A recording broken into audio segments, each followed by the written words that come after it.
Have you ever wondered how the very people entrusted to make our laws could exploit their power for personal gain? In this video, we'll dive into the jaw-dropping stories of senators, both federal and state, whose greed led them straight from the halls of power to a prison cell. From secret payoffs and illegal gifts to shocking conspiracies, you'll see how ambition and corruption can topple even the most respected figures. Don't forget to hit subscribe and ring the notification bell so you never miss an eye-opening expose like this one.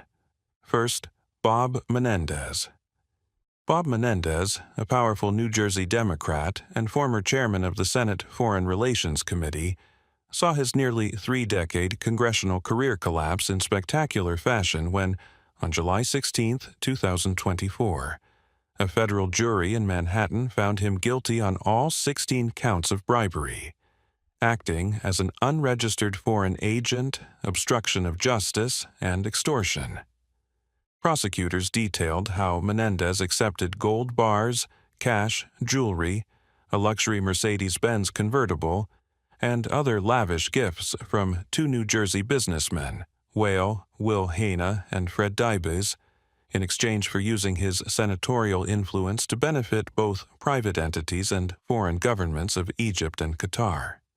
During the trial, prosecutors vividly described clandestine meetings in Menendez's home, where agents posing as businessmen handed him gold bars wrapped in plastic bags, along with discussions of legislative favors for Egyptian and Qatari officials seeking U.S. military aid. Menendez's defense argued that the gold was a legitimate gift, and that his actions fell within the normal course of senatorial duties, but the jury rejected these claims within 2 months of testimony.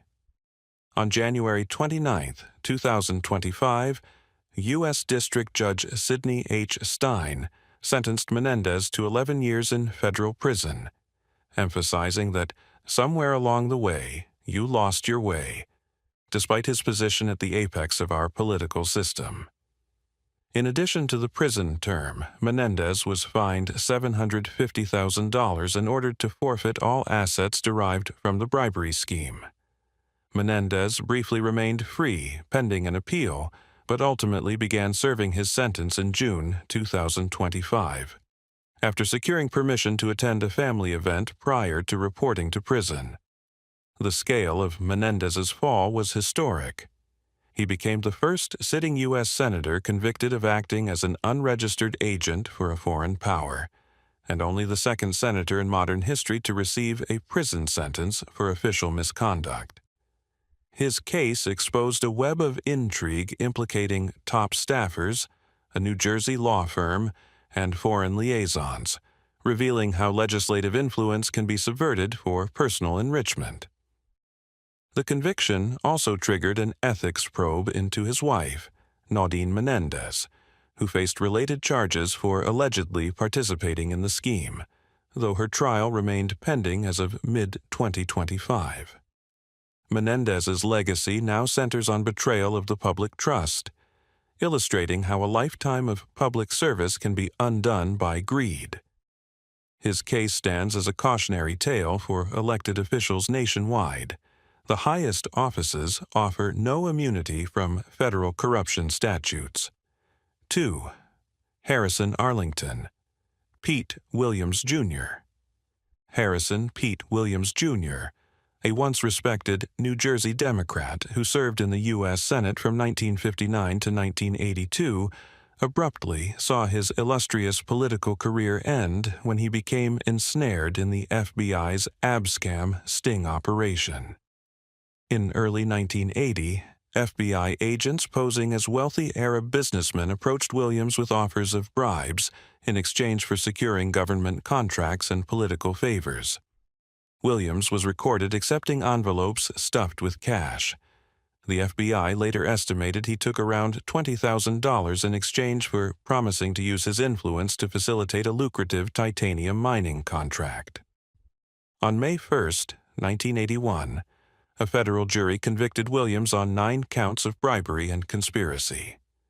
Initially facing possible expulsion from the Senate, Williams resigned on March 11, 1982, days before the Senate Ethics Committee was set to vote on his expulsion, becoming the first U.S. senator to be jailed in over 80 years. At sentencing, U.S. District Judge Thomas A. Flannery imposed a 3-year prison term, along with a $50,000 fine, exceeding the typical sentencing guidelines, reflecting the judge's condemnation of Williams's ethically repugnant behavior. Williams served approximately 2 years at the Federal Correctional Institution in Allenwood, Pennsylvania, before being transferred to the Integrity House halfway house in Newark, New Jersey, for the remainder of his sentence. Upon release on January 31, 1986, he briefly joined the Integrity House Board but remained largely out of the public eye until his death from cancer on November 17, 2001. The Abscam investigation also ensnared 5 other members of Congress, but Williams' conviction carried unique weight, as no senator had served prison time in nearly a century. His case drew national attention, prompting Congress to tighten internal ethics rules and accelerate the creation of the Senate Select Committee on Ethics. Williams always maintained his innocence, claiming entrapment and arguing that the shell company behind the proposed titanium venture was worthless stock, not a bribe. However, these defenses were consistently rejected by the courts. Despite his earlier achievements, championing labor rights, social welfare programs, and urban transit initiatives, Williams' legacy remains overshadowed by his participation in the largest FBI sting of its kind. His fall illustrated how a senator's quest for personal gain could undermine decades of public service and precipitate harsh legal consequences. 3rd Dean A. Tran. Dean A. Tran, a Republican who represented Massachusetts's Worcester and Middlesex district, saw a rapid rise in the Massachusetts political scene, serving in the House before winning a Senate seat in 2014. However, his ascent unraveled when, in January 2022, state prosecutors charged him with multiple felonies for allegedly misusing campaign and personal funds. The charges centered on 9 counts, including larceny over $250, forging campaign finance reports, and witness tampering. Prosecutors allege that Tran used campaign donations to pay for personal expenses, such as adult entertainment, travel, and food delivery services, while inflating his campaign invoices to hide these transactions. As investigators dug deeper, they uncovered evidence showing Tran had systematically diverted more than $20,000 in campaign funds for personal use between 2016 and 2021. His defense insisted these were minor bookkeeping errors and that any inappropriate expenses had been reimbursed, a claim the prosecution disputed, noting clear bank records and testimony from his campaign treasurer. On June 14, 2022, after a week-long trial, a Worcester Superior Court jury found Tran guilty on 6 counts, including larceny and filing false campaign finance reports. On January 27, 2023, Judge Thomas H. Connolly sentenced Tran to 2 years in state prison, further handing him 2 years of probation and ordering nearly $50,000 in restitution to various vendors and organizations defrauded by his scheme. Tran's sentence marked one of the most significant corruption convictions in Massachusetts in recent decades. Fellow lawmakers, both Democrats and Republicans, publicly condemned his conduct, lamenting that his betrayal of public trust damaged confidence in the legislature. Incarcerated at the Massachusetts Correctional Institution in Norfolk, Tran's early behavior in prison included active participation in an anger management program and work in the prison's vocational training unit. Though he continued to maintain his innocence, appealing both his conviction and sentence, appellate judges upheld the verdict and denied his appeals in late 2023. At the time of this writing, Tran remained incarcerated, with eligibility for parole in 2024, depending on conduct evaluations. Tran's downfall showcased how even state-level legislators are vulnerable to criminal investigations when they abuse campaign finances for personal enrichment. His case spurred the Massachusetts Ethics Commission to implement stricter auditing procedures for campaign accounts, an effort to prevent future misuse by elected officials. Cuarto, Carlos Uresti. Carlos Uresti, a Democrat representing Texas's 19th district from 2007 to 2018, was once hailed as a rising star in Texas politics, having also served in the U.S. House of Representatives. However, in 2018, the Justice Department indicted Uresti on federal charges related to a Ponzi-like scheme tied to a Texas veterans' home construction project. Prosecutors allege that Uresti conspired with attorney Douglas Hurwitz to fleece investors, many of them elderly or veterans, by soliciting investments into TurboCat Energy and Mustang streaming projects, promising high returns. In reality, these companies existed primarily to funnel money into construction of a long-term veterans nursing home in Big Spring, Texas. Uresti was accused of using a portion of the investor funds for personal and campaign expenses. In November 2018, after a 5-day trial in San Antonio, a jury found Uresti guilty on 11 counts, including conspiracy to commit wire fraud, and money laundering, concluding that he intentionally misled investors about the status of the nursing home construction and diverted millions for unauthorized uses. On March 19, 2019, U.S. District Judge Drew B. Tipton sentenced Uresti to 12 years in federal prison, ordering him to forfeit more than $1 million and pay restitution of approximately $3.4 million to defrauded investors. Uresti reported to the Federal Correctional Institution in Segoville, Texas, where he began serving his sentence. Uresti's case was notable for its involvement of vulnerable veterans who had invested their life savings, trusting Uresti's promise to provide a state-of-the-art nursing facility for their peers. During sentencing, victims read victim impact statements describing how the loss of retirement funds forced them to rely on family assistance or food banks. Uresti's law license was suspended by the Texas Supreme Court, and he ran unsuccessfully for re-election in 2018 while under indictment. In May 2021, Uresti appealed his sentence, arguing prosecutorial misconduct. However, the Fifth Circuit upheld both the conviction and sentence in late 2021, requiring Uresti to serve his full term, with a projected release date in 2030. His downfall prompted the Texas legislature to tighten oversight of state-facilitated investments, especially those involving veterans' benefits. Fjerde Raymond Ray. Everett Holmberg.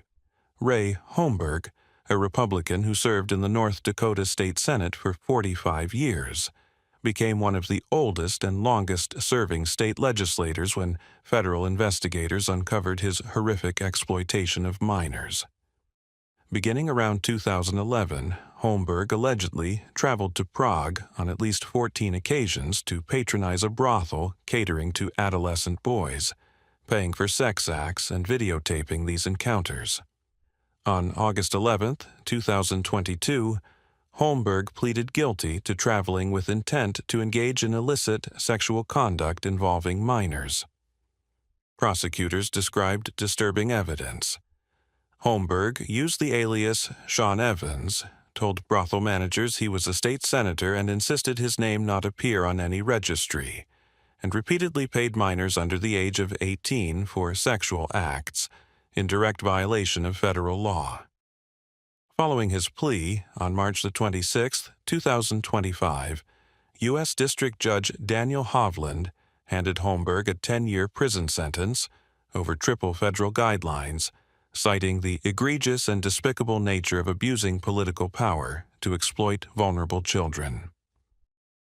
Holmberg, 81, arrived in federal custody at Fort Riley, Kansas, soon after, where he initially shared a unit with 2 other sex offenders.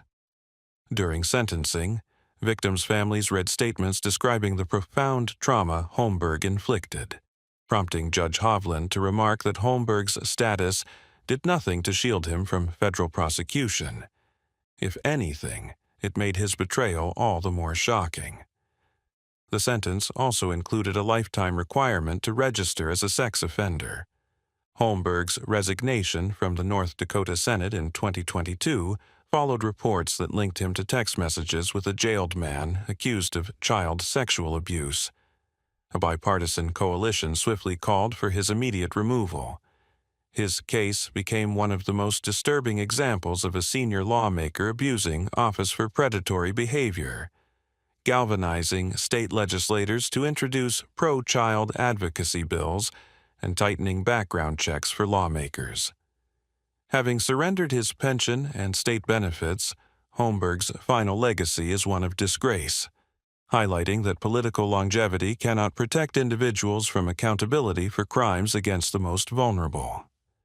6th, Dean Skelos. Dean Skelos vaulted from the modest confines of Nassau County politics to the apex of New York's state Senate, rising to become majority leader in 2009. He was a political juggernaut, a man whose voice shaped budgets, his handshake opened doors, and his smile commanded respect across Albany's marble halls.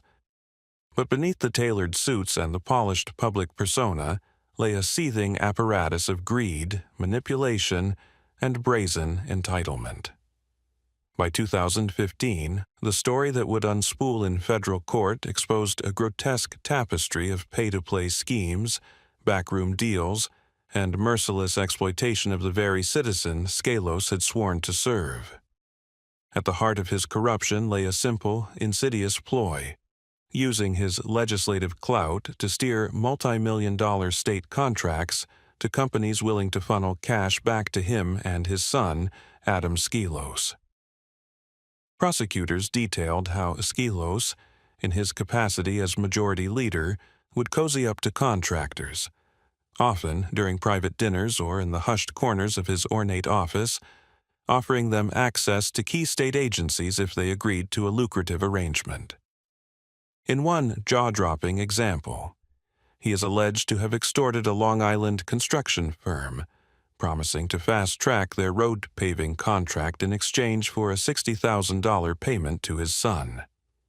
The money, funneled through shell companies and phony consulting invoices, vanished quickly into the Skelos household, paying for luxury cars, upscale vacations, and a lifestyle that smacked of untouchable privilege rather than public service.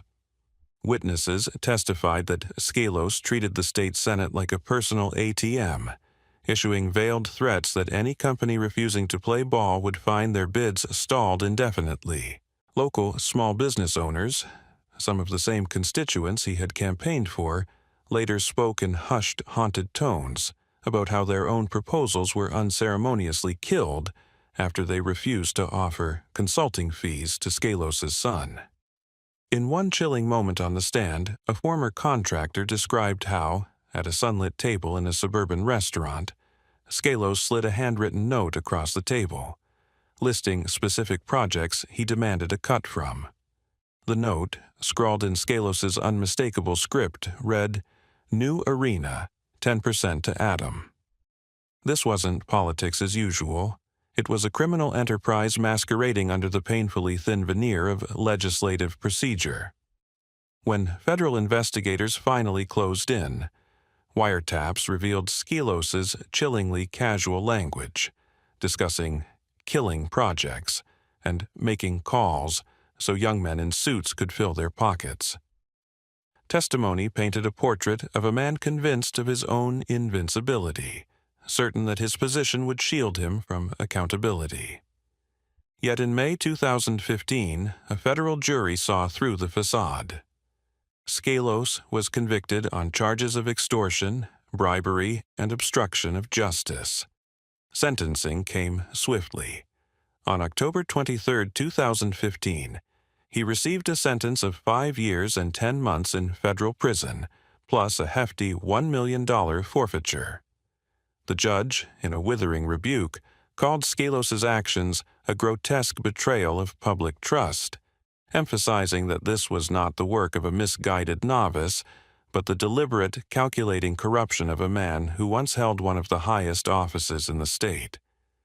As Skelos prepared to report to the U.S. Penitentiary at Allenwood, the headlines blared across New York. Senate Majority Leader jailed. Albany's kingpin falls. Skelos' reign of greed unraveled. The gavel had come down with thunderous finality. And yet behind bars, many wondered. How many more projects had been sold to the highest bidder?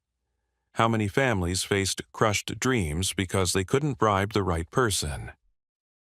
Skelos' case sent shockwaves through Albany, prompting sweeping ethics reforms, the tightening of oversight on state contracting, and a profound reckoning with the seductive peril of power unchecked. For the people of New York, the once revered majority leader became the emblem of political rot, leaving them to pick through the ashes of public institutions compromised and confidence shattered. 7. John L. Sampson. John L. Sampson's journey to the New York State Senate seemed almost cinematic.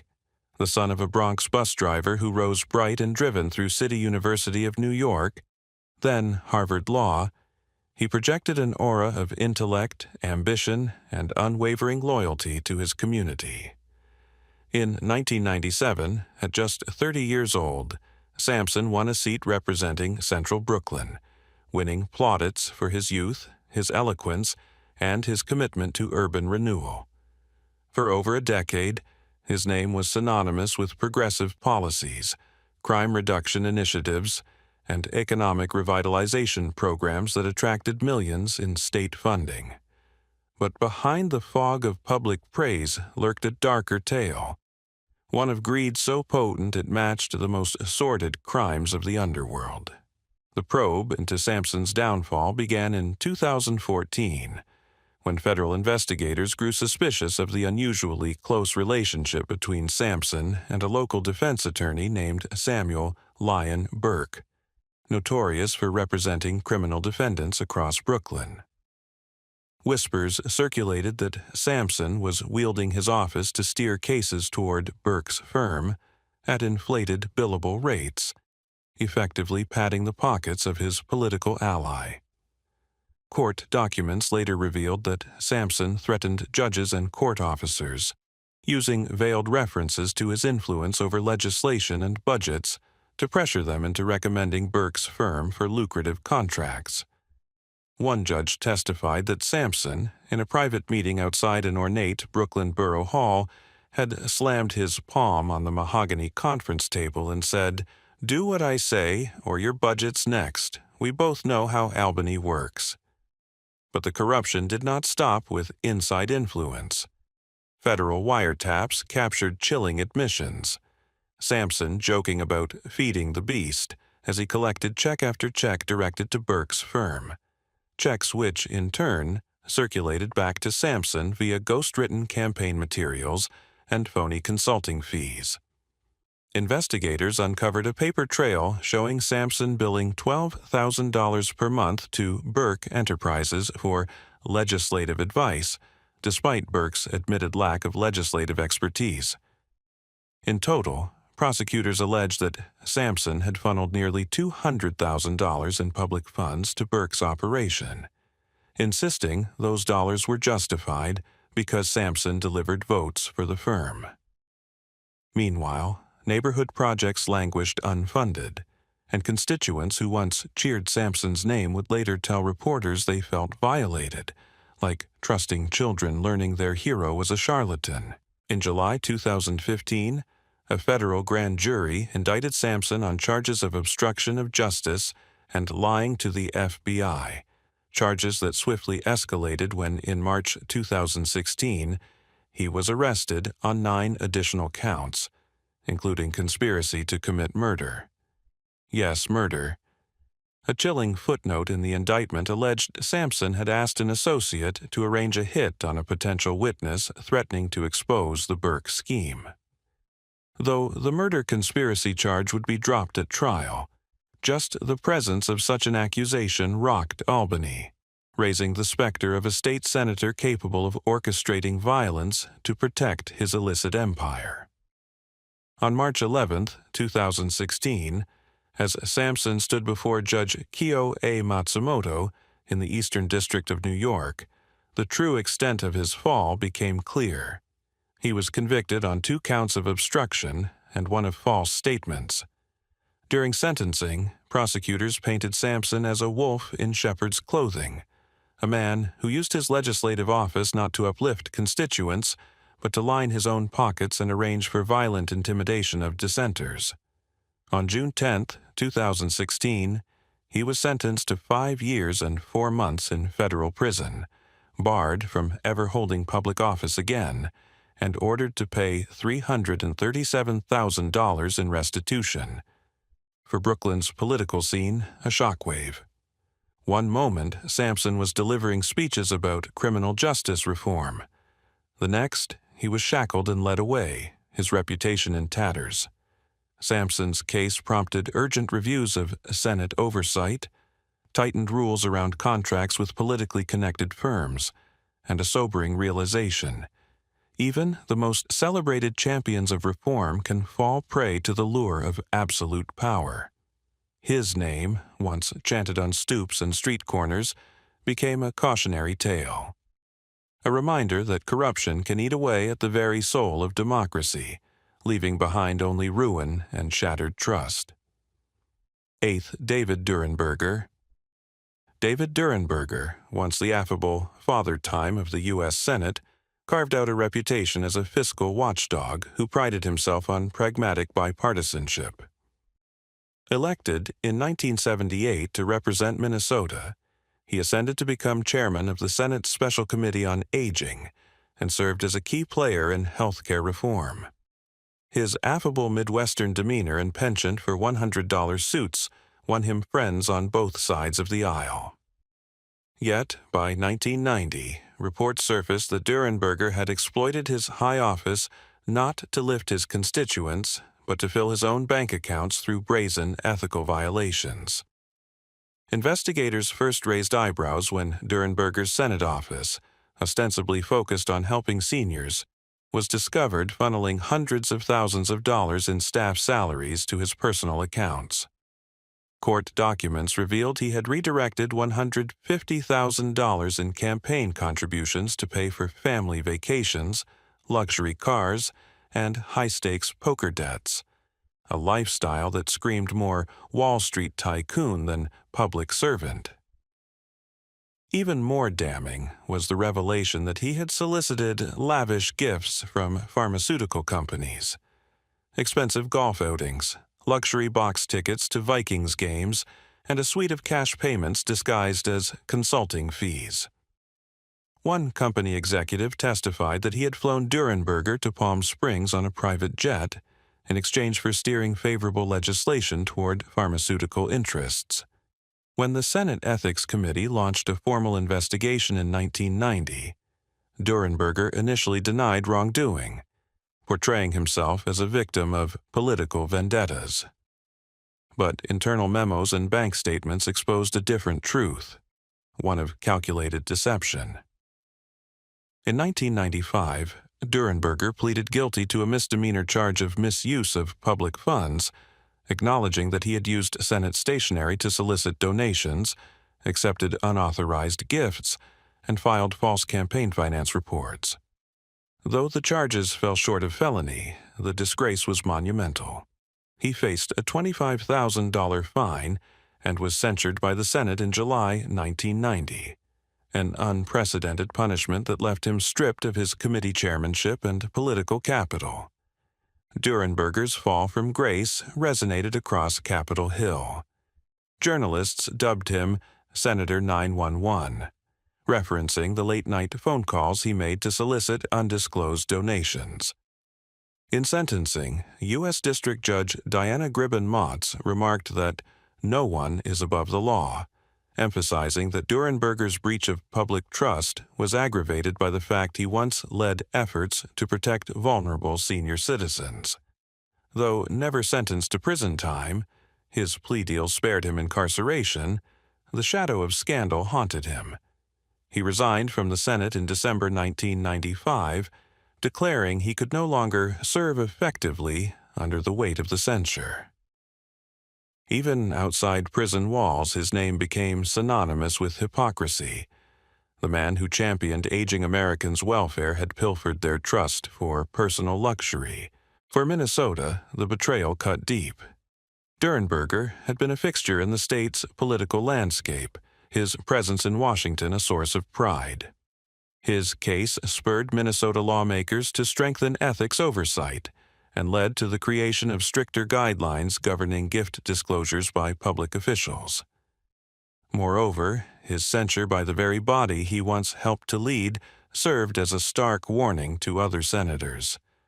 Personal gain will never justify the erosion of public confidence. Though he remained active as a commentator and public policy advisor after leaving office, the tarnish of his disgrace followed him until his death in 2023, reminding all who heard his name that even the most esteemed public servants can fall, sometimes tragically by their own hand. Dokuzunshu Ted Stevens. Ted Stevens, Alaska's longest-serving senator and once lauded as the King of Alaska for his ferocious advocacy of home state projects, presided over a vast empire of federal dollars. He championed massive infrastructure builds, bridges, highways, pipelines, that reshaped Alaska's landscape and cemented his reputation as a titan of the Senate Appropriations Committee. But behind the veneer of civic boosterism lay a sprawling network of favors, hidden gratuities, and financial sleight of hand that would topple his career in one of the most dramatic ethics scandals in modern American history. The saga began when pro-public prosecutors started examining Stevens's relationship with a small, Alaska-based construction firm known as Veeco Corporation. Over the years, Stevens had accepted VIP treatment from Veeco's CEO, Bill Allen, luxurious retreats at remote Alaskan lodges, expensive home renovations, and free flights aboard private Alaska Airlines charters. Prosecutors alleged that Veeco had lavished more than $250,000 in gifts to Stevens between 1999 and 2005. All in exchange for his help securing favorable legislation and government contracts. In one jaw-dropping transaction, Veeco paid for nearly $10,000 in siding and insulation to remodel Stevens's Kodiak Island cabin, leaving no official record of these upgrades. As investigators recovered bank statements, shipping receipts, and surveillance footage, it became clear Stevens had systematically skated the slippery slope from friendly fundraiser to influential beneficiary. He failed to report these gifts on his federal disclosure forms, a glaring omission that suggested a knowing effort to conceal the quid pro quo arrangement. Internal Veeco emails painted a seamy picture. Company executives strategizing how to funnel money through seemingly legitimate, charitable donations to ensure Stevens supported the giant oil bill that would funnel billions into Veeco's coffers. For Stevens, it was the culmination of decades spent forging alliances between corporate backers and government agencies. But this time, the subterfuge was too blatant to ignore. On July 30th, 2008, after a whirlwind trial in the District of Columbia, Stevens was convicted on 7 counts of failing to report gifts and corruption. The verdict stunned Alaska. The man who had dominated the state's political scene for 36 years was now a convicted felon. Judge Emmett G. Sullivan sentenced Stevens to 1 year and 1 day in federal prison, an unthinkable fall for a senator revered as a champion of his state. But Stevens initially refused to resign, insisting he was the victim of a witch hunt, orchestrated by political rivals and the Justice Department. The news cycle erupted as footage emerged of Stevens, wearing a bright orange prison jumpsuit, trudging through the prison yard, a scene few could have ever imagined. Then, in November 2008, just days before his sentencing was set to begin, a bombshell. The Department of Justice disclosed that prosecutors had improperly withheld exculpatory evidence, emails and documents that could have aided Stevens's defense. Public outcry surged. Calls for a retrial grew deafening. On April 1, 2009, Attorney General Eric Holder formally dismissed all charges against Stevens. The conviction was vacated, effectively wiping Stevens clean. He was granted a pretrial diversion agreement, a rare acknowledgement of prosecutorial misconduct so severe it cost a senator his freedom and reputation. Although Stevens never served out the prison sentence, his time was confined to a brief house arrest before the dismissal. His legacy remained indelibly scarred. The ordeal shattered public trust, exposed systemic flaws in the DOJ's handling of high-profile corruption cases, and sparked a re-examination of gift reporting rules in Congress.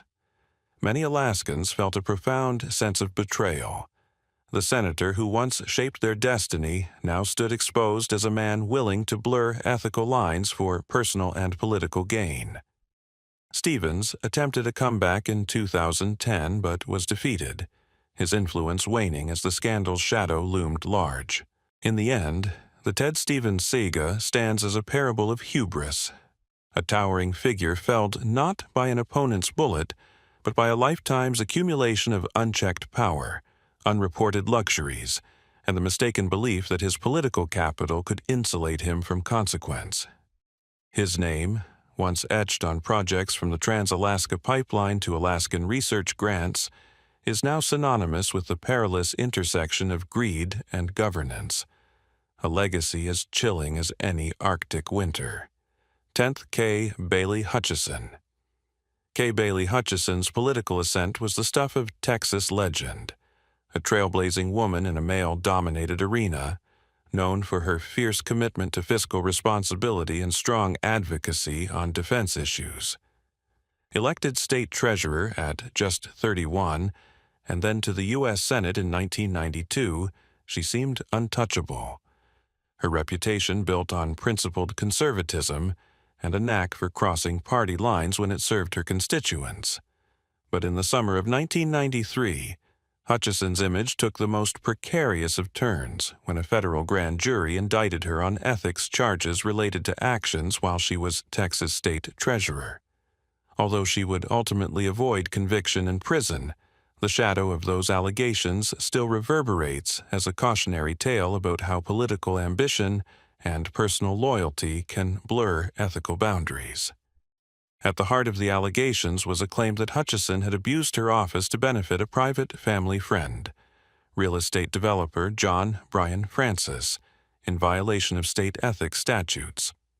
The grand jury contended that Francis had contributed $700 in cash directly to Hutchison's campaign for state treasurer in early 1990, an illicit donation under Texas law, and then received favorable treatment in the form of a state bond sale approval that vastly benefited his ventures.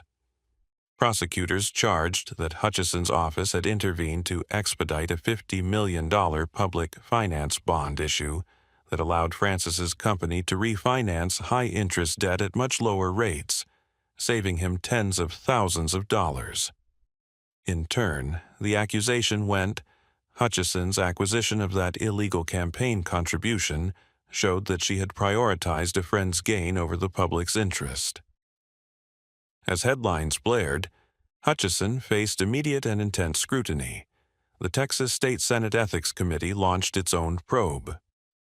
Witnesses testified that Hutchison and Francis had a long-standing personal relationship, friends since they met in social circles in Dallas, and that Hutchison had allowed Francis privileged access to program administrators in her office.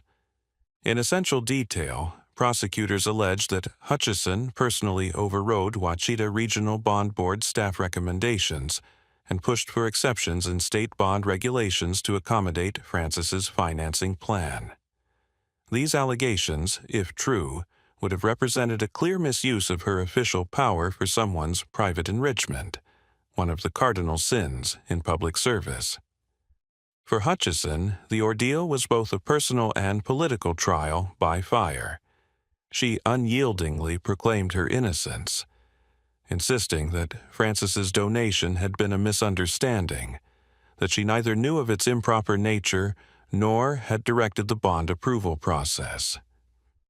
She pointed to reams of correspondence showing that she had recused herself from specific decisions and argued that the regulatory process had been followed correctly. Her supporters, a coalition of Texas Republican heavyweights, rallied behind her, framing the indictment as politically motivated. Their argument that a zealous local prosecutor in Travis County had overreached, entrapping a rising political star with no real evidence of intentional wrongdoing. After a multi-week state trial in late 1993, the jury returned a verdict in January 1994, acquitting Hutchison on all felony counts. The judge dismissed one remaining misdemeanor count for insufficient evidence, effectively ending the legal jeopardy for the senator. Many in Texas believed the acquittal vindicated her.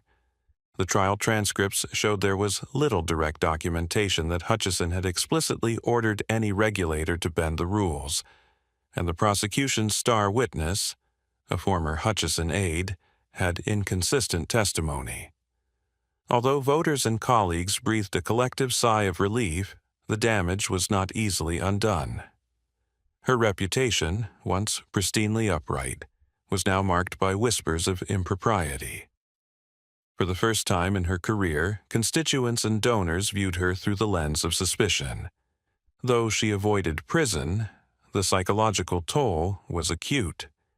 In interviews after the trial, Hutchison described sleepless nights, private calls from distraught friends, and an inner struggle to reconcile her commitment to ethical governance with the very real possibility that she had misstepped. In the fiercely competitive world of Texas politics, an indictment, regardless of outcome, becomes a stain that follows a candidate like a stubborn shadow. Nevertheless, if anything defined Hutchison's response, it was her tenacity. She refused to take a temporary leave of absence, arguing that her Senate work, voting on defense funding, shepherding Texas's interests in the 1994 crime bill, could not be put on hold. This unwavering stance earned grudging respect even from some who doubted her. Within months of the acquittal, polling indicated her approval numbers rebounding. Savvy political operatives recognized that Texans valued toughness under fire, especially in the face of charges they often viewed as overblown. Kay Bailey Hutchison served out her subsequent Senate terms, retiring in 2013. Her record marked by major legislative accomplishments, the implementation of the state children's health insurance program, leadership on NASA appropriations, and a key vote to authorize Operation Enduring Freedom. Yet, that 1993 trial remains one of the most dramatic political scandals in Texas history. It stands as a testament that even the most celebrated figures, those who seemed immune from ethical lapses, can find themselves ensnared by allegations that shake the very foundations of their careers. In hindsight, her ability to weather the storm demonstrated not just legal vindication but an unshakable political resilience, showing how conviction by rumor can be as perilous as conviction by a jury. 11. Justin Eichorn. Justin Eichorn's name does not reverberate through headlines with the same reverberating impact as the other senators profiled in this series. Yet, his brief tenure in the Minnesota State Senate and the murmurings that followed his exit exemplify a subtler, but still troubling brand of political scandal, one that underscores how even minor ethical lapses in a small district can taint public trust and raise fundamental questions about legislative integrity. Elected in a February 2018 special election to represent Minnesota's District 5, an area spanning the northern Iron Range communities, Eichorn came to office on a surge of grassroots energy. A small business owner and former county commissioner's aide, He promised to bring a new, clean operator ethos to a district accustomed to populist politics. From the outset, Eichorn appeared bright, articulate, and eager to showcase how a citizen legislator could serve his community effectively. His platform emphasized job creation in forestry and mining, increased support for rural schools, and bolstering infrastructure in small towns. A conservative manifesto that resonated deeply among voters wary of metrocentric policies. However, disentangling an insidious thread of sleaze took fewer than 2 years. In mid-2019, reports surfaced that Eichorn had accepted a campaign contribution from a dark money group funded by a major mining conglomerate, seeking to influence a pending state regulation on iron ore extraction taxes. The conglomerate's attorneys had funneled $5,000 through an ostensibly independent Political Action Committee, PAC, a tactic that skirted explicit disclosure rules. Though Wisconsin and Minnesota law had loopholes allowing corporate-backed PACs to conceal a donor's identity until after an election, the sheer cynicism of the arrangement sparked outrage in Eichorn's district. Rural residents who feared that mining interests were purchasing legislation to protect profits at the expense of environmental and community health. Investigative reporters discovered email threads between Eichorn's campaign manager and a lobbyist tied to the conglomerate, discussing how to craft messaging that would appear organic and community-driven. One message from Eichorn's staff read, "Legitimize it as Friends of Forest Jobs, so no one suspects corporate funding." Eichorn initially denied any knowledge of who actually funded the PAC, maintaining that he had appropriately reported the donation and that he would always place constituent welfare above corporate interests. Yet, as the story grew, it became apparent he had personally met with the conglomerate's CEO and taken high-dollar tickets to a hockey game, expenses reserved for VIP donors of the pass. By the fall of 2019, a bipartisan ethics investigation was underway. The Minnesota Campaign Finance and Public Disclosure Board scoured Eichorn's financial reports, bank statements, and staff communications, searching for evidence that he had knowingly colluded to conceal the donor's identity. In January 2020, Eichorn was formally charged with 2 misdemeanor counts: failure to properly report a campaign contribution and filing false statements in his campaign finance reports. Though misdemeanor-level offenses might seem trivial compared to federal felonies, they nonetheless carried a maximum of 90 days in county jail, fines up to $3,000, and, more devastatingly, irreversible damage to his political future. Eichorn's defense hinged on his purported ignorance. He argued that his campaign team had followed standard practices and that PAC mechanics were outside his purview.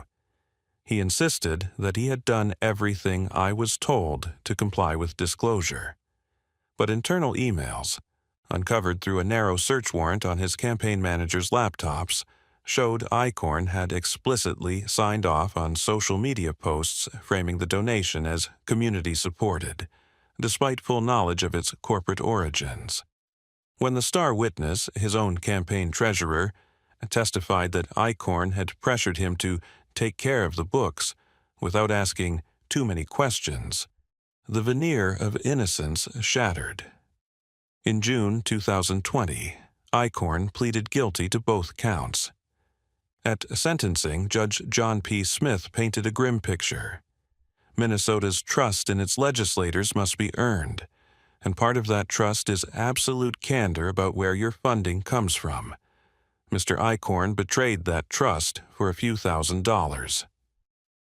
Eichorn received a sentence of 45 days in the St. Louis County Jail, plus a $2,500 fine and mandatory resignation from his Senate seat. In state politics, a realm often insulated from high-profile criminal prosecutions, this was a sensational fall.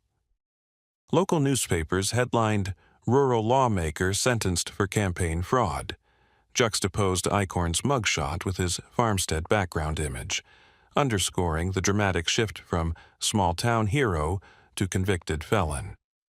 While incarcerated, Eichhorn's days were a stark contrast to his former life of legislative sessions and constituent dinners. He was assigned to a holding cell for nonviolent offenders, sterile and cramped, taking solace in morning reading of Minnesota's capital statutes, a bitter reminder of the system he had manipulated. Court-mandated community service included giving talks at local high schools about the perils of unchecked corporate influence, a poignant assignment given his transgressions. Upon release in late July 2020, Eichhorn found his home and reputation irrevocably altered. His 2020 re-election campaign disintegrated. In September, he formally announced he would not seek public office again, acknowledging that once you break the public's trust, it's nearly impossible to put the pieces back together. In the aftermath, Eichhorn's case served as a rallying cry in Minnesota for tighter campaign finance reforms. Legislators across party lines moved to ban corporate PACs from making undisclosed donations to local campaigns and implemented stricter real-time reporting mandates, requiring any donor source over $100 to be flagged within 24 hours. These reforms, while born of Eichhorn's misdeeds, have helped electrify transparency measures, ensuring Northland constituents can better scrutinize who truly funds their representatives. Yet, for Justin Eichhorn himself, the cost was nothing less than the end of his political aspirations, a visceral lesson in how even a misdemeanor campaign finance violation can derail an emerging career and erode public faith in representative government. The corridors of American legislation, whether in the U.S. Senate chambers in Washington or state capitals in Texas, Massachusetts, North Dakota, and Minnesota, should embody public service, transparency, and accountability. Yet, as we have seen, even the most vaunted institutions can harbor individuals who prioritize personal enrichment, factional loyalties, or base desires over constituents' welfare. From Bob Menendez's clandestine gold bars to Ray Holmberg's repugnant exploitation of underage victims in Prague, each story underscores a profound betrayal of the public trust.